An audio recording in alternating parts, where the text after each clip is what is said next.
Hello guys my new blog में आपको फिर से स्वागत करुच्ची गाइस। आई होप आपण मैंने भलरे थे आम भी खूब भलरे अच्छु गाइस। देखुवे सकाळ समय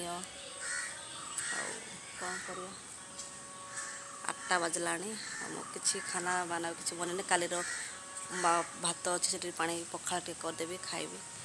देखुवे सकाळ 8टा बाजला फिर भी आम बानारे खरा बाहरी देखते से जगह खरा बाहर बहुत एत ठंडा होनी किंतु बहुत पवन हो सका के 2 दिन बहुत पवन है 31 ठार आरंभ होता पवन बहुत पवन भाई एबे टिके जस्ट कमी देखुवे गछपत्र पूरा घर तक आमर ये कि बांडा ये माने किसी ना ना पूरा ये बाली पूरा घर पर्यंत आसूँ पवन आइले रही होनी कबाट खोला करके सेमती।